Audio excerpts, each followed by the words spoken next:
Hello everyone, Satyanarayan Tagore institute में आप सभी का स्वागत है। तो हम प्रधानमंत्री और मंत्रिपरिषद को पढ़ रहे थे। कल हमने प्रधानमंत्री और मंत्रिपरिषद से संबंधित कई सारे तथ्य पढ़े थे, ठीक ना। काफ़ी चीज़ें हमने पढ़ी थी। आज के लेक्चर में मैं आपको जितने भी प्रधानमंत्री हुए उनसे संबंधित कुछ अन्य तथ्य आपको पढ़ाऊंगा। साथ ही साथ किचन कैबिनेट में आपको पढ़ाऊंगा, मैं उप प्रधानमंत्री के बारे में आपको पढ़ाऊंगा, मंत्रिमंडल और मंत्रिपरिषद में मैं आपको अंतर बताऊँगा। तो बहुत सारी चीज़ें आज हम देखेंगे, ठीक है ना।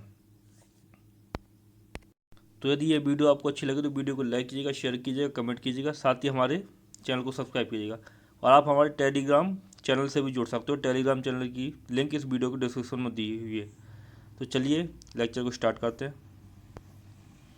तो देखो यहाँ पे मैंने क्या किया है, जो जितने भी हमारे देश के प्रधानमंत्री हुए हैं उनके बारे में थोड़ा थोड़ा लिख दिया, उनका कार्यकाल मैंने लिख दिया, ठीक है। इनसे रिलेटेड एक टेबल होती है, ठीक है ना। किसी भी आप जीके की बुक में उठाओ, कोई भी जीके की बुक उठाओगे, आप लूसेंट उठा लो या कोई भी बुक आप उठाओगे तो उसमें पॉलिटी में जाना, तो उसमें देखोगे आप प्रधानमंत्री में एक आपको वो मिलेगी, लिस्ट मिलेगी प्रधानमंत्रियों की, ठीक है। उनसे संबंधित नीचे तथ्य लिखे होंगे। तो उसी को मैंने टेबल फॉर्म में ना लिख के सीधा सीधा इस प्रकार से आपके लिख दिया है, ठीक है। तो अब हम उसको पढ़ेंगे, ठीक है ना। तो देखो, तो हमारे देश के पहले प्रधानमंत्री कौन थे? जवाहरलाल नेहरू थे, ठीक है ना। देश के पहले प्रधानमंत्री कौन है? जवाहरलाल नेहरू हैं। फिर इनसे संबंधित यदि कोई इंपॉर्टेंट फैक्ट है तो वो मैंने लिख दिया। देखो, इनका क्या था? सबसे लंबा कार्यकाल था। किसका? जवाहरलाल नेहरू का। कितना कार्यकाल था इनका? 16 वर्ष 9 महीने और 12 दिन, ठीक है ना। सबसे अधिक समय तक प्रधानमंत्री रहने वाले व्यक्ति हैं जवाहरलाल नेहरू, जो देश के कौन थे? प्रथम प्रधानमंत्री थे, ठीक है। जवाहरलाल नेहरू को ही चाचा नेहरू भी बोलते थे, ठीक है ना।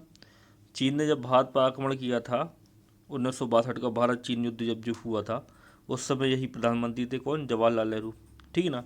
आईआईटी आईआईएम जो हमारे देश में अभी बने हुए हैं, ठीक है ना, उनकी स्थापना भी किसने की थी? जवाहरलाल नेहरू ने की थी। गुट निरपेक्ष आंदोलन, ठीक है ना, गुट निरपेक्ष आंदोलन से इनका नाम काफ़ी फेमस हुआ, ठीक है ना। तो गुट निरपेक्ष आंदोलन भी इन्हीं की देन है, ठीक है। तो जो इंपॉर्टेंट फैक्ट है वो मैंने लिख दिया आपको, जो आपको परंपरागत किताबों में मिलेंगे। साथ ही साथ मैं कुछ चीज़ें बोल भी रहा हूँ तो उनको भी आप ध्यान से सुनते रहना, ठीक है। दूसरे थे लाल बहादुर शास्त्री, ठीक है, दूसरे प्रधानमंत्री थे देश के। लाल बहादुर शास्त्री जो थे, इनकी मौत हुई थी ताशकंद में, ठीक है ना, विदेशी धरती पर इनकी मौत हुई थी। और लाल बहादुर शास्त्री के समय 1965 की भारत पाकिस्तान की लड़ाई हुई थी, ठीक है, 1965 की भारत पाकिस्तान की लड़ाई हुई थी। किसके समय? लाल बहादुर शास्त्री समय। फिर देखो इंदिरा गांधी, इंदिरा गांधी फिर बनी प्रधानमंत्री, ठीक है ना। जवाहरलाल नेहरू की पुत्री थी इंदिरा गांधी। इंदिरा गांधी ने ही इमरजेंसी लगाई थी, ठीक है। प्रिवी पर्स जो था, मैंने प्रिवी पर्स आपको पढ़ाया था, जो कुछ विशेषाधिकार मिले थे हमारे देश के राजाओं को। जब रियासतें क्या हुई थी, हमारे देश में विलय हुई थी, तो उनको क्या किया गया था? प्रिवी पर्स दिए गए थे। मतलब उनको कुछ रुपए दिए जाते थे सरकार की तरफ से, उनको कुछ विशेष सलामी वगैरह दी जाती, तो उसको समाप्त किया था इंदिरा गांधी ने, ठीक है। तो ये फैक्ट आप याद रखना। फिर देखो अगले थे मोरारजी देसाई, ठीक है। अब ये कार्यकाल में नहीं पढ़ रहा, ये आप देख लेना, ठीक है। ये मैंने आपके लिए लिख दिए हैं, ठीक है। तो मोरारजी देसाई जो थे वो क्या थे? प्रथम गैर कांग्रेसी प्रधानमंत्री थे एवं प्रधानमंत्री पद से त्यागपत्र देने वाले प्रथम प्रधानमंत्री थे, ठीक है ना। तो प्रधानमंत्री पद से त्यागपत्र दे दिया किसने? मोरारजी देसाई ने। और साथ ही साथ जो प्रथम गैर कांग्रेसी प्रधानमंत्री थे, कौन? मोरारजी देसाई। अगले कौन है? अगले हैं चौधरी चरण सिंह, ठीक है ना, चौधरी चरण सिंह। तो लोकसभा का सामना न करने वाले प्रधानमंत्री थे चौधरी चरण सिंह। चौधरी चरण सिंह को ही इस बार भारत रत्न दिया जाएगा, ठीक ना। भारत रत्न चौधरी चरण सिंह को इस बार मिल रहा है। कई सारे लोगों को मिल रहा है। कर्पूरी ठाकुर को मिल रहा है, जो बिहार के सीएम हैं, सीएम रह चुके हैं जो पुराने, ठीक है ना। कर्पूरी ठाकुर को मिल रहा है, चौधरी चरण सिंह को मिल रहा है, लाल कृष्ण आडवाणी को मिल रहा है, ठीक है ना, भारत रत्न। और एम एस स्वामीनाथन को भी मिल रहा है, जिन्होंने हरित क्रांति क्या की थी? शुरुआत की थी, ठीक है। तो चौधरी चरण सिंह जो थे वो ऐसे प्रधानमंत्री थे जो कभी लोकसभा के सामने प्रस्तुत नहीं हुए, ठीक है। फिर देखो इंदिरा गांधी फिर से बनी, ठीक है। अब राजीव गांधी, ठीक है ना। भारत में कंप्यूटर प्रौद्योगिकी को लाने में सबसे बड़ा हाथ किसका है? राजीव गांधी का है, ठीक है। तो राजीव गांधी। फिर देखो विश्वनाथ प्रताप सिंह, अगले प्रधानमंत्री हैं विश्वनाथ प्रताप सिंह। तो विश्वनाथ प्रताप सिंह के समय क्या हुआ था वो हम देखते हैं। अविश्वास प्रस्ताव से द्वारा हटाए जाने वाले प्रथम प्रधानमंत्री कौन है? विश्वनाथ प्रताप सिंह है, ठीक है ना। अविश्वास प्रस्ताव लाया जाता है, जब मैं आपको भी पढ़ाऊंगा संसद, तो तब मैं आपको सारी चीज़ें पढ़ाऊंगा। तो अविश्वास प्रस्ताव यदि पास हो जाता है सरकार के खिलाफ, तो सरकार को क्या करना पड़ता है? सरकार बर्खास्त हो जाती है, ठीक है ना, प्रधानमंत्री को त्यागपत्र देना पड़ता है। तो ठीक है, अविश्वास प्रस्ताव द्वारा हटाए गए प्रथम प्रधानमंत्री कौन थे? विश्वनाथ प्रताप सिंह थे, ठीक है। फिर देखो अगले लिखे हैं चंद्रशेखर, ये भी प्रधानमंत्री रह चुके हैं, ठीक है। फिर है पीवी नरसिम्हा राव, ठीक है ना, पीवी नरसिम्हा राव, समझ रहे आप। पीवी नरसिम्हा राव जो हैं इनको भी इस बार भारत रत्न दिया जाएगा, ठीक है ना। पीवी नरसिम्हा राव और चौधरी चरण सिंह दो पूर्व प्रधानमंत्री हैं जिनको भारत रत्न इस बार मिलेगा। जो नरेंद्र मोदी गवर्नमेंट जो है वर्तमान में, केंद्र सरकार जो है, उसने घोषणा की है पीवी नरसिम्हा राव को भी मिलेगा और चौधरी चरण सिंह को भी मिलेगा, ठीक है। पीवी नरसिम्हा राव जब प्रधानमंत्री बने थे तब वह किसी भी सदन के सदस्य नहीं थे, ठीक है। मैंने आपको बताया था कि संसद जो होती है, पार्लियामेंट जो होती है, पार्लियामेंट के दो सदन होते हैं, ठीक है। पार्लियामेंट के क्या होते हैं? दो सदन होते हैं, एक होता है क्या? लोकसभा, ठीक है, एक होता है राज्यसभा, ठीक है। तो जब भी कोई प्रधानमंत्री या मंत्री नियुक्त होता है तो उसको क्या होना चाहिए? इन दोनों में से किसी एक का सदस्य होना चाहिए, ठीक है ना, लोकसभा या राज्यसभा में से। और यदि वह सदस्य नहीं है तो उसको 6 महीने के अंदर, ठीक है ना, 6 महीने के अंदर उसको 6 मंथ के अंदर उसको इस लोकसभा या राज्यसभा की सदस्यता ले लेनी पड़ती है, ठीक है ना। तो वो इस प्रकार से बन सकते हैं प्रधानमंत्री। तो जब ये प्रधानमंत्री बने थे, पद ग्रहण उन्होंने किया था पीवी नरसिम्हा राव ने, तो उस समय पर क्या था, ये किसी भी सदन के सदस्य नहीं थे। दूसरा, आपने इकोनॉमी का राव मनमोहन मॉडल सुना होगा, ठीक है ना। हमारी भारत देश की जो इकोनॉमी थी पहले वो थी क्लोज्ड इकोनॉमी, बाद में क्या हुई? ओपन इकोनॉमी हुई। हमारे देश में उदारीकरण हुआ, वैश्वीकरण हुआ, निजीकरण हुआ, इन सब चीज़ों को बढ़ावा दिया। तो किसने बढ़ावा दिया था? इन्हीं ने। पीवी नरसिम्हा राव के समय मनमोहन सिंह वित्त मंत्री थे, ठीक है ना। मनमोहन सिंह और पीवी नरसिम्हा राव ने मिलकर हमारी इकोनॉमी का उद्धार किया था।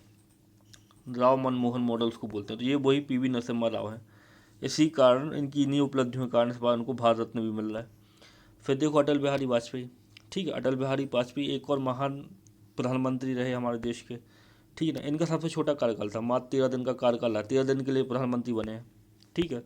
द्वितीय परमाणु परीक्षण जब हमने किया था, तो द्वितीय परमाणु परीक्षण जब हमने बड़ा परमाणु परीक्षण किया था, एक परमाणु परीक्षण इंदिरा गांधी के समय हुआ था, ठीक है ना, छोटा था वो, ठीक है ना, उसमें छोटा प्रोटोटाइप यूज किया था। फिर एक द्वितीय परमाणु परीक्षण जब हुआ था पोखरण में, तो उस समय प्रधानमंत्री अटल बिहारी वाजपेयी थे, ठीक है। फिर देखो अगले प्रधानमंत्री एच डी देवगौड़ा, पद ग्रहण करते समय ये विधानसभा के सदस्य थे, ठीक है। इनके इनके बारे में एक फैक्ट ये है कि ये पद ग्रहण करते समय क्या थे? विधानसभा के सदस्य थे। जब इन्होंने पद ग्रहण कर लिया हुआ तो फिर विधानसभा की सदस्यता से क्या किया हुआ? त्यागपत्र दिया हुआ। फिर या तो लोकसभा का चुनाव लड़ा हुआ। किस प्रकार से लड़ा होगा? कोई किसी ने सीट खाली की होगी इनके लिए और फिर वहाँ पे उपचुनाव हुए होंगे उस सीट पे, उस पर ये खड़े होंगे, या फिर इन्होंने की होगी? राज्यसभा की सदस्यता ली होगी। समझ रहा? मैं आपको बस बता रहा हूँ कि किस प्रकार से होती चीज़ें। आई के गुजराल भी प्रधानमंत्री रह चुके हैं, ठीक है, आर्योसम में। फिर अटल बिहारी वाजपेयी भी रह चुके हैं, फिर अटल बिहारी वाजपेयी रह चुके हैं, ठीक है। मनमोहन सिंह तो आपको पता ही है, ग्रेट इकोनॉमिस्ट, ठीक है, डॉक्टर मनमोहन सिंह। नरेंद्र मोदी, ठीक है ना, वर्तमान में नरेंद्र मोदी प्रधानमंत्री हैं, ठीक है ना, देश के। और ऐसे कई सारे सर्वे में आ रहा है कि तीसरी बार प्रधानमंत्री भी यही नरेंद्र मोदी बनेंगे, ठीक है। तो ये सब मैंने आपको प्रधानमंत्रियों के बारे में थोड़ा थोड़ा बता दिया, ठीक है ना, क्योंकि इंपॉर्टेंट है, यहाँ से क्वेश्चन आते हैं, ठीक है। अब हम देखते हैं कुछ और फैक्ट प्रधानमंत्री से संबंधित। तो देखो, 3 प्रधानमंत्रियों जवाहरलाल नेहरू, लाल बहादुर शास्त्री तथा श्रीमती इंदिरा गांधी की मृत्यु उनकी पदावधि के दौरान हो गई थी, ठीक है ना। तो श्रीमती इंदिरा गांधी हो गई, जवाहरलाल नेहरू हो गए, लाल बहादुर शास्त्री हो गए। इन सब की मृत्यु उनकी पदावधि के दौरान हुई है, ठीक है। श्रीमती इंदिरा गांधी को उनके गार्ड्स ने गोली मारी थी ऑपरेशन ब्लू स्टार के बाद में, ठीक है। लाल बहादुर शास्त्री ताशकंद में मारे गए थे। समझ रहे आप बात को? ताशकंद में इनकी मतलब विदेश में इनकी मौत हुई थी। संभवतः पहले एकमात्र प्रधानमंत्री इनकी विदेशी धरती पर क्या हुई थी? मौत हुई थी। ताशकंद में इनकी मौत हुई थी, ठीक है। देखो अगला फैक्ट क्या लिखा है? लाल बहादुर शास्त्री की मृत्यु 11 जनवरी 1966 ईस्वी को भारत से बाहर ताशकंद में हुई थी, ठीक है। अगला हम देखते हैं, मोरारजी देसाई सबसे अधिक उम्र में प्रधानमंत्री बने थे तथा राजीव गांधी सबसे कम उम्र में प्रधानमंत्री बने हैं, ठीक है। फिर देखो अगला फैक्ट, गुलजारी लाल नंदा, ठीक ना, गुलजारी लाल नंदा 27 मई 1964 से 9 जून 1964 ईस्वी तक एवं 11 जनवरी 1966 से 24 जनवरी 1966 ईस्वी तक कार्यवाहक प्रधानमंत्री बने, ठीक ना। कार्यवाहक प्रधानमंत्री रहे कौन? गुलजारी लाल नंदा, ठीक है। और भारत के प्रथम उप प्रधानमंत्री कौन थे? सरदार वल्लभ भाई पटेल थे, ठीक है ना। ये भारत के प्रथम उप प्रधानमंत्री रहे हैं सरदार वल्लभ भाई पटेल। ठीक है। फिर देखो थोड़ा सा, नरेंद्र मोदी देश के पहले प्रधानमंत्री हैं जो स्वतंत्रता प्राप्ति के बाद पैदा हुए हैं और प्रधानमंत्री बनने के पूर्व ना तो कभी संसद सदस्य रहे और ना ही कभी संसद भवन गए थे। ठीक। तो जो नरेंद्र मोदी जी जो हैं वो क्या है, सीएम रह चुके, ठीक है ना। गुजरात के सीएम रहे, 3 बार सीएम रहे और फिर डायरेक्ट आके उन्होंने लोकसभा चुनाव लड़ लिया। इससे पहले कभी वह लोकसभा और राज्यसभा के सदस्य नहीं रहे। ठीक है। और साथ ही साथ क्या है, और कभी भी संसद भवन भी नहीं गए थे इसके पहले वो। ठीक है। फिर देखो चंद्रशेखर के बारे में क्या लिखा है, तो ये भी प्रधानमंत्री रह चुके हैं। श्री चंद्रशेखर सिंह एक ऐसे प्रधानमंत्री रहे हैं जो प्रधानमंत्री पद संभालने के पूर्व कभी भी मंत्री या मुख्यमंत्री नहीं रहे। ठीक है। ये ना तो मुख्यमंत्री थे ना मंत्री थे, कौन, चंद्रशेखर सिंह। ठीक है। फिर हम देखते हैं कुछ ऐसे प्रधानमंत्रियों को जो कभी मुख्यमंत्री थे। ठीक है। तो इससे रिलेटेड क्वेश्चन आया है। ठीक है ना। हम भारत के प्रधानमंत्रियों की को देख रहे हैं जो कभी मुख्यमंत्री रहे किसी स्टेट के। ठीक है। उनके बारे में हम पढ़ रहे हैं। ये तथ्य मैंने खत्म कर दिया। ठीक है ना। प्रधानमंत्री संबंध आगे होंगे आपको समझ में, कुछ एक्स्ट्रा फैक्ट भी मैंने बता दिया आपको। ठीक है। थोड़ा थोड़ा याद रखना, ज़्यादा याद नहीं रखना हमें। ठीक है। अब हम देखते हैं ऐसे मुख्यमंत्री जो प्रधानमंत्री बने। ठीक है। अब उनके बारे में हम पढ़ते हैं। तो देखो 6 लोग, मोरारजी देसाई, चरण सिंह, ठीक है ना, बीपी सिंह, पीवी नरसिम्हा राव, एचडी देवगौड़ा एवं नरेंद्र मोदी अपने राज्यों के मुख्यमंत्री बनने के बाद देश के प्रधानमंत्री बने हैं। ठीक है। ये इतने सारे नाम हैं जो देश के प्रधानमंत्री बने हैं, उससे पहले ये मुख्यमंत्री थे। कितने लोग हैं, 6 लोग हैं। ठीक है। 6 के नाम मैंने आपको पढ़ दिए। फिर देखो मोरारजी देसाई तत्कालीन बम्बई राज्य के, ठीक है ना, 1952 से 1956 की अवधि तक मुख्यमंत्री थे। ठीक है ना। जो मार्च 1970 में देश के पहले गैर कांग्रेसी प्रधानमंत्री बने। ठीक है। मोरारजी देसाई कहाँ के मुख्यमंत्री थे, बम्बई के थे। बाद में क्या हुए, देश के प्रधानमंत्री बने। आई बात में। फिर देखो चरण सिंह, चरण सिंह अविभाजित उत्तर प्रदेश के 1967 से 1968 तक तथा पुनः 1970 में मुख्यमंत्री थे। मोरारजी देसाई के बाद मोरारजी देसाई बाद में क्या हुए, प्रधानमंत्री बने। ठीक है। मोरारजी देसाई उत्तर प्रदेश के मुख्यमंत्री रहे हैं। ठीक है। सॉरी, मोरारजी देसाई जो हैं वो बम्बई के प्रधानमंत्री रहे हैं। ठीक है ना। और जो आपके चौधरी चरण सिंह हैं वो उत्तर प्रदेश के प्रधानमंत्री रहे हैं, जो मोरारजी देसाई के बाद प्रधानमंत्री बने। कौन, चौधरी चरण सिंह। ठीक है। बीपी सिंह भी उत्तर प्रदेश के मुख्यमंत्री थे, जो राष्ट्रीय मोर्चा सरकार में प्रधानमंत्री बने। ठीक ना। विश्वनाथ प्रताप सिंह हमने पढ़ा था ना अभी, तो वही ये बीपी सिंह है। तो ये भी उत्तर प्रदेश के मुख्यमंत्री रहे। फिर देखो पीवी नरसिम्हा राव, पीवी नरसिम्हा राव दक्षिण भारत से प्रधानमंत्री बनने वाले पहले नेता थे। ठीक है ना। तो ये याद रखना, ये भी एक फैक्ट है। जो पीवी नरसिम्हा राव थे, जिनको इस बार भारत रत्न मिलना है, पीवी नरसिम्हा राव क्या थे, दक्षिण भारत से प्रधानमंत्री बनने वाले पहले नेता थे। ये आंध्र प्रदेश के मुख्यमंत्री रहे हैं और बाद में ये देश के प्रधानमंत्री बने। ठीक है। ये लिखा ना, आंध्र प्रदेश के मुख्यमंत्री रहे हैं, बाद में क्या हुए, देश के प्रधानमंत्री बने। फिर देखो एच डी देवगौड़ा, ठीक है ना, एच डी देवगौड़ा कर्नाटक के मुख्यमंत्री थे ये, जिन्हें जून 1996 में संयुक्त मोर्चा सरकार का मुखिया चुना गया। ठीक है। तो बाद में क्या हुए, देश के प्रधानमंत्री बने। कौन, एच डी देवगौड़ा, और कर्नाटक के क्या थे, मुख्यमंत्री थे। ये ऐसा क्वेश्चन आया है कि निम्नलिखित में से देश के कौन से प्रधानमंत्री किस राज्य से थे। ठीक है ना। तो उसमें ये एच डी देवगौड़ा का नाम लिखा था, तो एच डी देवगौड़ा कर्नाटक के हैं। ठीक है ना। पीवी नरसिम्हा राव का नाम लिखा था, पीवी नरसिम्हा राव आंध्र प्रदेश के हैं। ऐसा क्वेश्चन आया, मैं आपको दिखाऊंगा। ठीक है। फिर देखो नरेंद्र मोदी जो है वो 2014 में प्रधानमंत्री बनने तक गुजरात के क्या है, मुख्यमंत्री थे। वह 2001 से 2014 तक 4 बार गुजरात के मुख्यमंत्री रह चुके हैं। समझ आप बात, 4 बार कोई इंसान मुख्यमंत्री रह चुका है वहाँ का, गुजरात का, और बाद में वो प्रधानमंत्री बन रहे हैं। ठीक है। तो ये हमने देख लिया वो सारे सीएम जो प्रधानमंत्री बन चुके हैं, या वो सारे प्रधानमंत्री जो पहले सीएम रह चुके हैं, और कौन कहाँ से रह चुका है वो भी हमने पढ़ लिया। अब हम पढ़ते हैं उप प्रधानमंत्री को। ठीक है ना, कि उप प्रधानमंत्री क्या होता है। तो देखो उप प्रधानमंत्री के बारे में पढ़ना शुरू करते हैं। ठीक है। संविधान में उप प्रधानमंत्री का कोई प्रावधान नहीं है। ठीक है। संविधान में उप प्रधानमंत्री का कोई प्रावधान नहीं है, कोई संवैधानिक पद नहीं है उप प्रधानमंत्री। किंतु समय समय पर राजनीतिक कारणों से सत्तारूढ़ दल द्वारा संवैधानिक प्रावधानों से हटकर उप प्रधानमंत्री की नियुक्ति की गई है। इस प्रकार विशुद्ध रूप से यह एक राजनीतिक पद है। ठीक है ना। तो देश में उप प्रधानमंत्री के कोई भी जिक्र नहीं है संविधान में, मतलब ये संवैधानिक पद नहीं है, ये एक राजनीतिक पद है। ये कुछ राजनीतिक कारणों की वजह से जो सत्तारूढ़ दल होता है, जिसकी सरकार होती है, वो एक उप प्रधानमंत्री नियुक्त करता है, ठीक है ना। समझ रहे आप बात को। जैसे उप मुख्यमंत्री होते हैं वैसे उप प्रधानमंत्री बनाए जाते हैं। उप प्रधानमंत्री चुने जाने वाला व्यक्ति कैबिनेट मंत्री के समान होता है, ठीक है ना। जो उप प्रधानमंत्री बनता है वो कैबिनेट मंत्री के समान होता है। पहली बात तो समझ में आ गई, उप प्रधानमंत्री संवैधानिक पद नहीं है। दूसरा, एक राजनीतिक पद है, ठीक है ना। अपने अनुसार उप प्रधानमंत्री बनाए जाते हैं और उप प्रधानमंत्री का जो दर्जा होता है वो कैबिनेट मंत्री के समान होता है, ठीक है। फिर देखो, सर्वप्रथम पंडित जवाहरलाल नेहरू के प्रधानमंत्री काल में, ठीक है ना, सरदार वल्लभ भाई पटेल को उप प्रधानमंत्री के पद पर नियुक्त किया गया था, जो 1947 ईस्वी से 1950 ईस्वी तक इस पद पर रहे। तो सबसे पहले उप प्रधानमंत्री कौन बने? सरदार वल्लभ भाई पटेल बने। किसके शासनकाल में? उनके शासनकाल में प्रधानमंत्री कौन था? जवाहरलाल नेहरू। तो पंडित जवाहरलाल नेहरू के शासनकाल में सरदार वल्लभ भाई पटेल देश के पहले उप प्रधानमंत्री बने, ठीक है। आगे बढ़ते हैं। संवैधानिक दृष्टि से उप प्रधानमंत्री और मंत्रिमंडल के अन्य मंत्रियों की स्थिति में कोई अंतर नहीं होता। वह प्रधानमंत्री की उपस्थिति में उसके सभी संपादित कार्यों को करता है, ठीक है ना। तो जो उप प्रधानमंत्री होते हैं और मंत्रिमंडल के जो अन्य सदस्य होते हैं, ठीक ना, उनकी स्थिति में कोई अंतर नहीं है।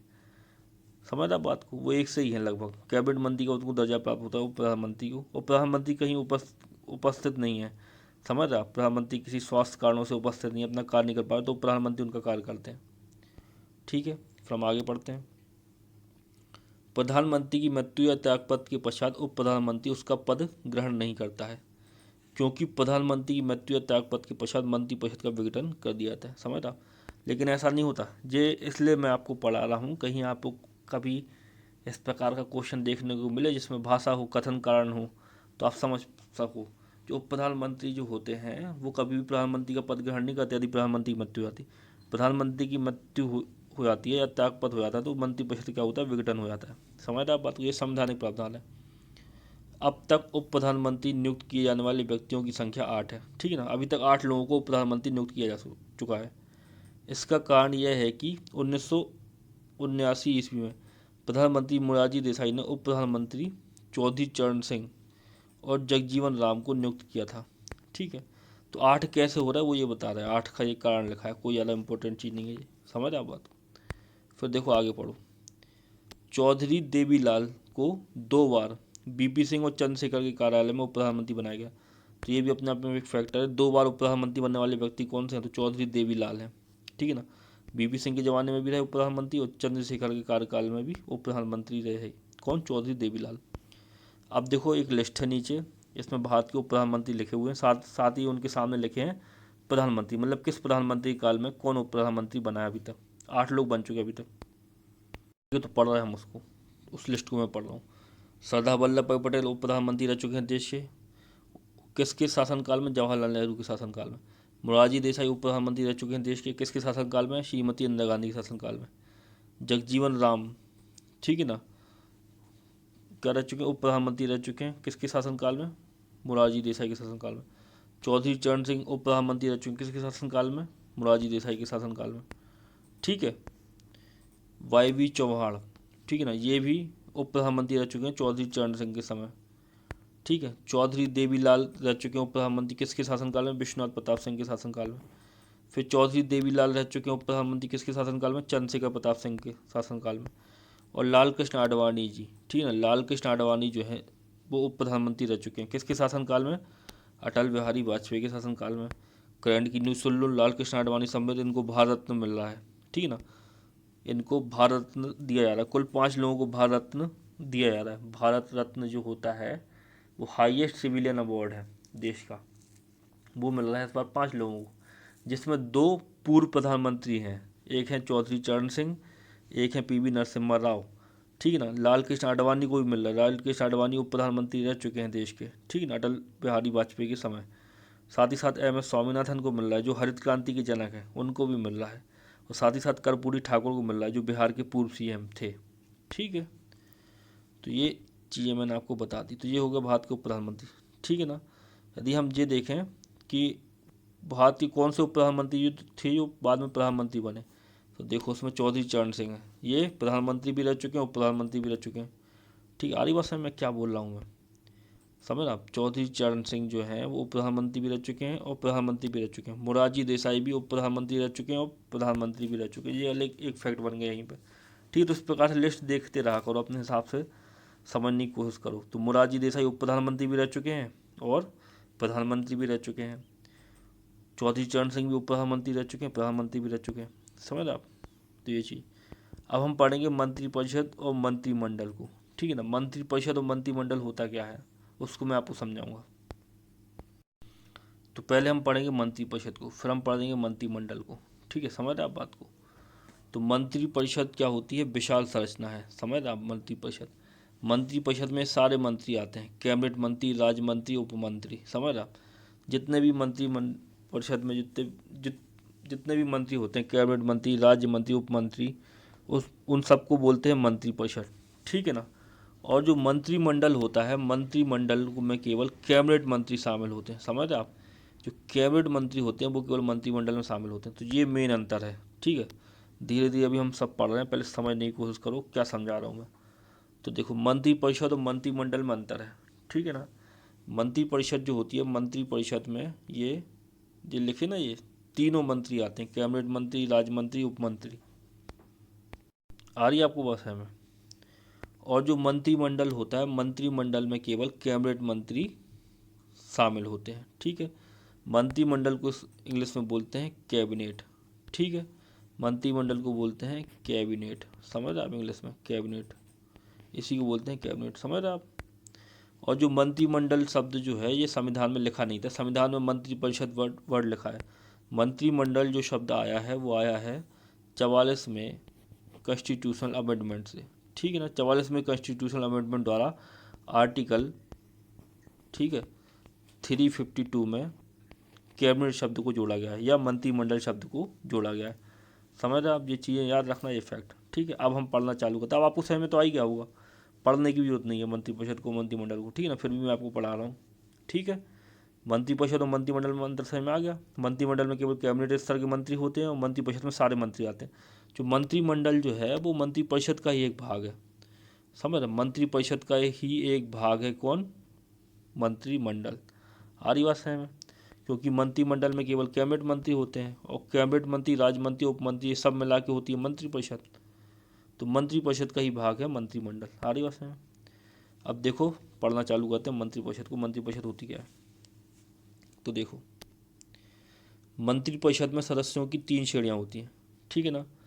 पहले होते हैं कैबिनेट स्तर के मंत्री, दूसरे होते हैं राज्य स्तर के मंत्री, तीसरे होते हैं उप मंत्री। ये सारे मंत्री मैंने आपको कल पढ़ा दिए थे, ठीक है ना। कल का वीडियो देख लेना जिसको भी ये चीज़ समझनी है कि कैबिनेट मंत्री क्या होता, राज्य मंत्री क्या होता, उप मंत्री क्या होता, ये सब मैंने आपको कल पढ़ा दिया था, ठीक है। अब हम मंत्रिपरिषद को पढ़ रहे हैं। तो मंत्रिपरिषद में क्या होते हैं, ये तीनों मंत्री होते हैं। आ रही बात समझ में। फिर देखो, मंत्रिपरिषद संवैधानिक निकाय है, मतलब संविधान में मंत्रिपरिषद का उल्लेख है, जिसका वर्णन आर्टिकल 74 और आर्टिकल 75 के तहत किया गया, ठीक है, इसका मंत्रिपरिषद का। फिर देखो, मंत्रिपरिषद के बारे में और चीज़ें पढ़ते हैं हम। सैद्धांतिक रूप से मंत्रिपरिषद को संघ की समस्त कार्यपालिका शक्तियाँ प्राप्त हैं, परंतु मंत्रिमंडल द्वारा इसके कार्यों का निर्धारण किया था, समझ रहे। सैद्धांतिक रूप से मतलब संविधान के अनुसार तो मंत्रिपरिषद के पास सारी शक्तियाँ हैं, समझ रहे आप। अभी तक मैं आपको पढ़ा रहा था कल क्या, जब राष्ट्रपति चालू किया था कि राष्ट्रपति के पास सर्वोच्च शक्ति है। फिर मैंने आपको बताया कि राष्ट्रपति खुद कुछ नहीं करता, उसको प्रधानमंत्री और मंत्रिपरिषद सलाह देते हैं। फिर मैं आज आपको पढ़ा रहा हूँ कि मंत्रिपरिषद जो है, मंत्रिपरिषद में भी एक चीज़ होती है मंत्रिमंडल, जिसमें कैबिनेट स्तर के मंत्री होते हैं, उनके पास एक्चुअल पावर होती है, समझ आप। संपूर्ण मंत्रिपरिषद के पास भी एक्चुअल पावर नहीं होती, समझ आप। तो देखो, वही चीज़ मैं आपको बता रहा हूँ।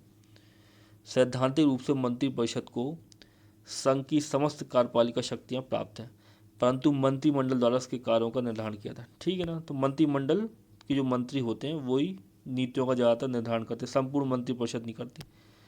मंत्रिमंडल द्वारा लिए गए नीतिगत निर्णयों का क्रियान्वयन मंत्रिपरिषद द्वारा किया जाता है, ठीक है। फिर देखो, मंत्रिपरिषद क्या है, एक बड़ा निकाय है जिसमें सामान्यतः 50 से 70 मंत्री होते हैं, समझ रहे। 50 से 70 मंत्री होते हैं क्या में, मंत्रिपरिषद में। समय एवं परिस्थिति के अनुसार प्रधानमंत्री इसके आकार को घटा या बढ़ा सकते हैं, ठीक है। और मंत्रिपरिषद जो है वो सामूहिक रूप से लोकसभा के प्रति उत्तरदायी है, समझ रहे आप। ये फैक्ट समझ रहे ना। कहीं किसी क्वेश्चन में लिख के आए मंत्रिपरिषद ये मंत्रिमंडल, तो कन्फ्यूज मत हो ना, मंत्रिपरिषद अलग चीज़ है, मंत्रिमंडल अलग चीज़ है। कहीं यदि कथन में आ जाए कि इनमें से कौन सा कथन गलत, तो वहाँ पे लिखा रहे मंत्रिपरिषद की जगह मंत्रिमंडल, सामूहिक रूप से लोकसभा के प्रति उत्तरदायी। तो ये वाला सेंटेंस गलत हो जाएगा, मंत्रिमंडल नहीं है, मंत्रिपरिषद है, समझ रहे। अब हम पढ़ते हैं मंत्रिमंडल को। मंत्रिमंडल को क्या बोलते हैं? कैबिनेट बोलते हैं, ठीक है। मंत्रिमंडल में कौन शामिल होता है? कैबिनेट मिनिस्टर शामिल होते हैं। तो चलो देखो मंत्रिमंडल में केवल कैबिनेट स्तर के मंत्री ही शामिल होते हैं, अतः यह मंत्रिपरिषद का क्या है? एक भाग है, ठीक है। ये मैं आपको ऊपर पढ़ा चुका हूँ। फिर देखो, संविधान के मूल पाठ में मंत्रिमंडल शब्द को स्थान नहीं दिया गया था, मतलब मंत्रिमंडल या कैबिनेट शब्द कहीं लिखा ही नहीं था संविधान में। 44वें संविधान संशोधन 1978 द्वारा अनुच्छेद 352 में मंत्रिमंडल या कैबिनेट शब्द को क्या किया गया? जोड़ा गया। आगे भाषा में फिर देखो, व्यवहारिक रूप से मंत्रिमंडल सदैव मंत्रिपरिषद की ही शक्तियों का प्रयोग करता है, ठीक है ना। व्यवहारिक रूप से जो मंत्रिमंडल होता है वो सदैव क्या करता है? मंत्रिपरिषद की शक्तियों का प्रयोग करता है और मंत्रियों के कार्यों का निर्धारण करता है, ठीक है ना। मंत्रिमंडल में 15 से 20 कैबिनेट मंत्री होते हैं, समझ आप। और वो प्रधानमंत्री के साथ मिलकर सारी सरकार की नीति का निर्धारण कर लेते हैं, समझ आप बात को। फिर देखो, नीतिगत निर्णयों को क्रियान्वित करने हेतु यह मंत्रिपरिषद को निर्देश देता है तथा निर्णयों के क्रियान्वयन की निगरानी भी करता है, ठीक है ना। यही संपूर्ण मंत्रिपरिषद को क्या करता है? निर्णय देता है। कौन? मंत्रिमंडल या कैबिनेट मंत्री या कैबिनेट, ठीक है। यह मंत्रिपरिषद की तुलना में छोटा निकाय है जिसमें 15 से 20 मंत्री होते हैं, ठीक है ना। कैबिनेट मिनिस्टर की संख्या 15 से 20 होती है, या कैबिनेट में 15 से 20 लोग होते हैं शामिल, ठीक है ना, जो कैबिनेट स्तर के मंत्री होते हैं, जो कैबिनेट मंत्री होते हैं, समझ आप। यह मंत्रिपरिषद की लोकसभा के प्रति सामूहिक जिम्मेदारी को लागू करता है, ठीक है ना। तो जो मंत्रिपरिषद की लोकसभा के प्रति जो सामूहिक जिम्मेदारी है उसको लागू कौन कर रहा है? मंत्रिमंडल लागू कर रहा है। लेकिन मंत्रिमंडल नहीं है लोकसभा के प्रति सामूहिक रूप से उत्तरदायी, मंत्रिपरिषद है, समझ आप बात को। तो यहाँ खत्म होती है आपकी क्या? मंत्रिपरिषद और मंत्रिमंडल। मंत्रिपरिषद और मंत्रिमंडल में आपको आ गया होगा समझ में अंतर। नहीं समझ में आए तो आप मेरे को कमेंट कर देना, तो मैं आपको और अच्छे से बता दूंगा। तो देखो, अब हम पढ़ेंगे क्या? किचन कैबिनेट को। किचन कैबिनेट या आंतरिक कैबिनेट, आपने शायद ये कभी वर्ड सुना हो, लेकिन ये वर्ड काफ़ी चर्चा में रहता है। किचन कैबिनेट और आंतरिक कैबिनेट, ये क्या होता है, ठीक है ना। देखो, किचन कैबिनेट और आंतरिक कैबिनेट क्या है? मीडिया का दिया हुआ वर्ड है, ठीक है ना, कोई संवैधानिक वर्ड ये है नहीं है, समझ आप। किचन कैबिनेट का मतलब होता है 4 से 5 लोगों का ऐसा समूह जिससे प्रधानमंत्री क्या होते हैं? हमेशा सलाह मशवरा करते हैं, ठीक है ना। हमेशा उनसे सलाह करते हैं, परामर्श करते हैं, बातचीत करते हैं, ठीक है ना। या जो प्रधानमंत्री को गाइडेंस देते हैं, ठीक है। प्रधानमंत्री उनसे कुछ चीज़ों के बारे में पूछते हैं, ठीक है। तो उसको बोलते हैं किचन कैबिनेट। 4 से 5 लोगों का एक समूह होता है, ठीक है ना। और ये क्या होता है? अनऑफिशियल समूह होता है, समझ आप। इसमें कैबिनेट मंत्री भी शामिल हो सकते हैं, साथ ही साथ कैबिनेट मंत्रियों के बाहर का कोई सदस्य, या फिर जिस पार्टी की सरकार है उस पार्टी का कोई सदस्य, समझ आप, वो भी शामिल हो सकता है। या कोई विशेषज्ञ सदस्य भी शामिल हो सकता है, समझ आप, जो मंत्री नहीं है या जो लोकसभा या राज्यसभा का सदस्य भी नहीं है। आ रही बात में, उसको बोलते हैं किचन कैबिनेट। तब उसी को हम पढ़ने की कोशिश करते हैं। देखो, किचन कैबिनेट का अर्थ है व्यक्तियों के उस समूह से है जो प्रधानमंत्री का बहुत करीबी होता है तथा हर जरूरी मसले पर निर्णय लेने से पूर्व प्रधानमंत्री उनसे सलाह करते हैं। इसमें प्रायः कैबिनेट स्तर के 4 से 5 मंत्री शामिल होते हैं, ठीक है।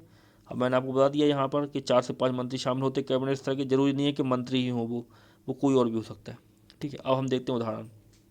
तो देखो, अटल जी की सरकार में लाल कृष्ण आडवाणी, जब अटल बिहारी वाजपेयी की सरकार थी तो उनके ज़माने में लाल कृष्ण आडवाणी, मुरली मनोहर जोशी, प्रमोद महाजन, सुषमा स्वराज, अरुण जेटली और जॉर्ज फर्नांडिस आदि को आंतरिक कैबिनेट का सदस्य बनाया था, ठीक है ना। ये किचन कैबिनेट के सदस्य थे उस समय।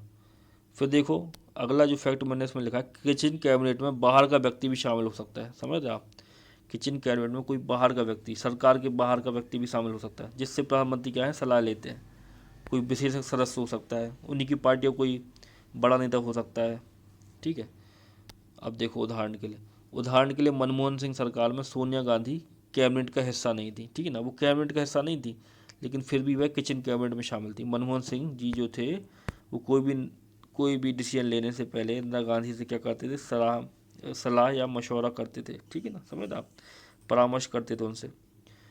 तो ये हो गई किचन कैबिनेट। आगे बात समझ में, किचन कैबिनेट होती क्या है, ठीक है ना। 4 से 5 लोगों का एक ऐसा समूह है जो प्रधानमंत्री को हमेशा सलाह देता है, परामर्श करते हैं जिनसे प्रधानमंत्री, और वो प्रधानमंत्री क्या होता है? करीब होता है। इसमें कैबिनेट स्तर के मंत्री भी शामिल हो सकते हैं, साथ ही साथ कैबिनेट के बाहर के लोग भी इसमें शामिल हो सकते हैं।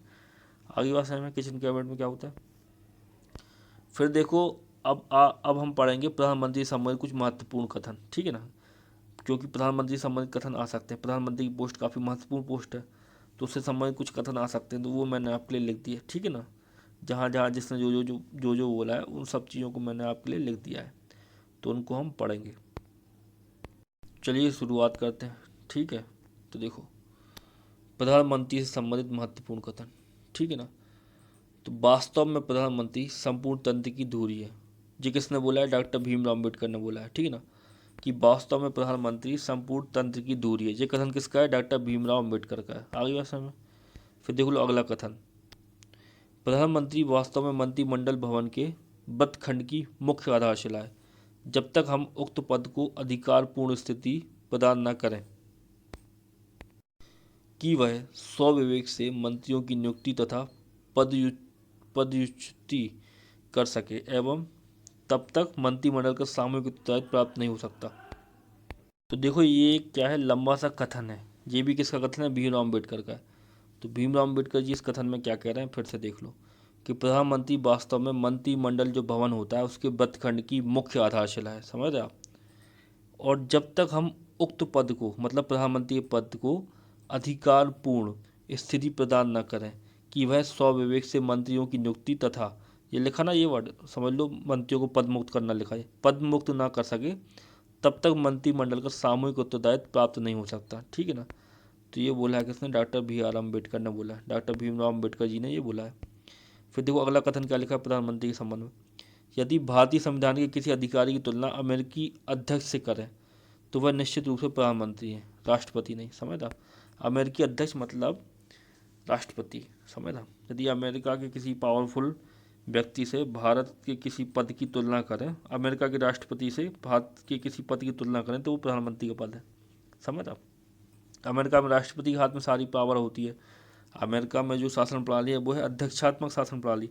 हमारे देश में जो शासन प्रणाली है वो है संसदीय शासन प्रणाली।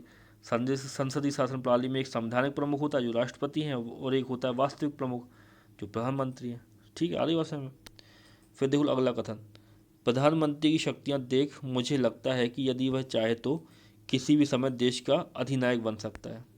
समझ रहे आप? अधिनायक मतलब तानाशाह बन सकता है, ये बोला है के.टी. शाह ने। तो के.टी. शाह बोल रहे हैं कि प्रधानमंत्री की शक्तियां देखकर मुझे ऐसा लगता है कि यदि वह चाहे तो किसी भी समय देश का अधिनायक बन सकता है। ये किसने बोला? के.टी. शाह ने बोला है। फिर हम देखते हैं अगला कथन। तो देखो, प्रधानमंत्री पद की स्थिति अवश्य ही वह होगी जो उस पद को ग्रहण करने वाला व्यक्ति बनाना चाहेगा, अन्य मंत्री से बनने देंगे, ठीक है। अन्य मंत्री जो उसे बनने देंगे। समझ रहे आप बात को? इसका मतलब ये है कि प्रधानमंत्री को कोई कमजोर या ताकतवर बोलता है, ठीक है ना, तो प्रधानमंत्री की जो पद की स्थिति है वो वही होगी जो उस पद को ग्रहण करने वाला व्यक्ति बनाना चाहेगा, ठीक है। तो ये कथन है जेनिंग्स का। समझ आप? जेनिंग्स एक विद्वान थे, इनका कथन है ये। समझ आप बात को? फिर हम देखते हैं अगला कथन पढ़ते हैं। ऐसा कोई कारण नहीं है कि यह पद सदैव शक्तिशाली ही बना रहे। दुर्बल प्रधानमंत्री जिसके पीछे अल्प बहुमत है, तो कभी स्थिति बदल सकती है, ठीक है ना, तो कभी भी स्थिति बदल सकती है। यदि राष्ट्रपति अधिक शक्तियां धारण कर ले तो अवैधानिक भी नहीं होगा। ये सब कथन है, ठीक है ना, इसको आपको अच्छे से पढ़ लेना। ये कथन है शकधर का। शकधर ने ये बोला है कि ऐसा कोई कारण नहीं है कि प्रधानमंत्री का पद हमेशा क्या होगा? शक्तिशाली होगा। यदि दुर्बल प्रधानमंत्री जिसके पीछे अल्प बहुमत है, समझ रहे, यदि वो है, यदि कोई ऐसा प्रधानमंत्री है जिसके पास अल्प बहुमत है, ठीक है, थोड़ा बहुत बहुमत है, 10-20 सीटों से वो आगे है, समझ रहा, तो कभी भी क्या है? स्थिति बदल सकती है। ये बोल रहे हैं शकदर, बोल रहे हैं, ठीक है ना। फिर देखो अगला कथन प्रधानमंत्री के संबंध में और कौन कौन से कथन किसने क्या दिए हैं। तो देखो, प्रधानमंत्री मंत्रिमंडल के जन्म जीवन का क्या है? बिंदु है, ठीक है ना, मरण का केंद्र है। ये बोल रहे हैं कौन? प्रोफेसर लास्की बोल रहे हैं कि प्रधानमंत्री जो है वो मंत्रिमंडल के जन्म जीवन तथा बिंदु है, मरण का केंद्र बिंदु है। समझ आप? सेंटेंस थोड़ा सा यहाँ पे गलत लिख गया ये कथन, तो अच्छे से मैं राइट कथन आपको बता रहा हूँ, ठीक है। देखना, प्रधानमंत्री मंत्रिमंडल के जन्म जीवन तथा मरण का केंद्र बिंदु है। आ रही बात समझ में? तो मरण का जो है ना, मरण का यहाँ पर आना था, तो प्रधानमंत्री मंत्रिमंडल के जन्म, जीवन तथा मरण का क्या है, केंद्र बिंदु है। ये किसने बोला है, प्रोफेसर लास्की ने बोला है। ठीक है। प्रधानमंत्री राज्य के जहाज का क्या है, मल्लाह है, मतलब राज्य के जहाज का नाविक है। ये किसने बोला है, ये रैमजे म्योड ने बोला, ये भी एक विद्वान थे। ठीक है ना। फिर प्रधानमंत्री राज्य की नौका का क्या है, कप्तान है, ये मुनरो ने बोला। और सेंटेंस लगभग एक ही है। ठीक है ना। उन्होंने बोल दिया जहाज का मल्लाह है, ये रैमजे म्योर का कथन हो गया। प्रधानमंत्री राज्य की नौका का कप्तान है, ये मुनरो का कथन हो गया। ठीक है। अब हम आगे बढ़ते हैं। ठीक है। और कथन है कुछ, उनको भी देख लेते हैं। ठीक है। तो देखो अगला कथन है, प्रधानमंत्री सूर्य के समान है, जिसके चारों ओर ग्रह घूमते हैं। प्रधानमंत्री संविधान का सबसे प्रमुख आधार है। संविधान के सभी मार्ग प्रधानमंत्री की ओर जाते हैं। ये बोला है सर आइवर जेनिंग्स ने। ठीक है। तो मैं आपको कथन पढ़ा रहा हूँ। ठीक है ना, कुछ महत्वपूर्ण व्यक्तियों के प्रधानमंत्री के संबंध में। ठीक है। क्योंकि किताबों में ये कथन भी दिए हुए हैं कई सारी। ठीक है। तो मैंने आपके लिए ये यहाँ पे रखे हुए हैं। ठीक है। प्रधानमंत्री मंत्रिपरिषद के निर्माण का केंद्र बिंदु है। मंत्रिपरिषद के जीवन तथा मरण का क्या है, केंद्र बिंदु है। प्रधानमंत्री एक ऐसी धुरी है जिसके चारों ओर सरकारी तंत्र घूमता है। ये बोला है H.J. लास्की ने। ठीक है ना। H.J. लास्की ने ये कथन दिया है। तो ये सारे कथन आप पढ़ लेना, एक बार देख लेना किसने क्या बोला है। फिर देखो अगला है, प्रधानमंत्री तारों के बीच क्या है, चंद्रमा है। सर विलियम बर्नर हार्कोर्ट ने ये चीज़ बोली है। ठीक है ना। तो प्रधानमंत्री तारों के बीच चंद्रमा है, ये बोला है सर विलियम बर्नर हार्कोर्ट ने। ठीक है। फिर हम देखते हैं अगला कथन, प्रधानमंत्री सरकार के मुखिया के रूप में सबसे प्रमुख है, परंतु आज उसके दायित्व में परिवर्तन आ गया है। ये बोला है हर्बर्ट मैरिसन ने। समझ रहा है, ये कथन है हर्बर्ट मैरिसन का। फिर देख लो अगला कथन क्या है, प्रधानमंत्री समान के बीच प्रथम और कैबिनेट रूपी चार्ट के प्रमुख प्रस्तर के रूप में कार्य करता है। ठीक है ना। जो कैबिनेट का श्रेष्ठ व्यक्ति होता है तथा देश का सबसे प्रमुख पदाधिकारी होता है। ये बोला है लॉर्ड मॉर्ले ने। समझ रहा है। देखो ये जो प्रधानमंत्री के बारे में बोल गए ये विद्वान, देखो वो आज क्या होता है, चरितार्थ भी हो रही वो चीज़ें। देखो वर्तमान में देखो या पहले देखो कभी, तो जो कैबिनेट का श्रेष्ठ व्यक्ति होता है तथा देश का क्या होता है, सबसे प्रमुख पदाधिकारी होता है। कौन, प्रधानमंत्री। ठीक है ना। कैबिनेट का श्रेष्ठ व्यक्ति होता है। ठीक है। फिर देखो आज का लास्ट कथन। ठीक है ना। ये सब मैंने कथन लिख दिए, इनको आप पढ़ लेना, एक बार देख लेना किस विद्वान ने क्या बोला है। कुछ ज़्यादा इंपॉर्टेंट भी नहीं है ये, कुछ कुछ विद्वानों की आप याद रखना, जैसे भीमराव अम्बेडकर हो गए। ठीक है ना। फिर देखो आज के वीडियो का लास्ट कथन है ये। ठीक है। ये सुभाष कश्यप ने बोला है। ठीक है। तो ये इम्पोर्टेंट व्यक्ति हैं। ठीक है। तो देख लो, मुझे लगता है कि यदि पंडित नेहरू भारत के प्रथम प्रधानमंत्री होने की बजाय प्रथम राष्ट्रपति हुए होते और इतने लंबे समय तक राष्ट्रपति पद पर रहे होते तो आज हमें भारत का संविधान राष्ट्रपति की पद्धति के अधिक अनुरूप दिखाई देता और प्रधानमंत्री और मंत्रिपरिषद सचमुच में केवल सलाह और सहायता देने के लिए रह जाते। तो डॉक्टर सुभाष कश्यप ऐसा बोल रहे हैं कि यदि प्रधानमंत्री जो जवाहरलाल नेहरू थे पहले देश के, वो प्रधानमंत्री न होकर राष्ट्रपति होते तो उनका ऐसा मानना है कि वो अपने अनुसार ढाल लेते, संसदीय शासन प्रणाली को अधिष्ठात्मक शासन प्रणाली बना देते। उनका ऐसा कहना है। ठीक है। तो ये बोला है डॉक्टर सुभाष कश्यप ने। ठीक है। आगे भाषा में तो ये आज का क्या था, आपका लास्ट कथन था। ठीक है ना। तो कल का जो लेक्चर होगा, आज के लेक्चर का यही अंत करते हैं। ठीक है ना।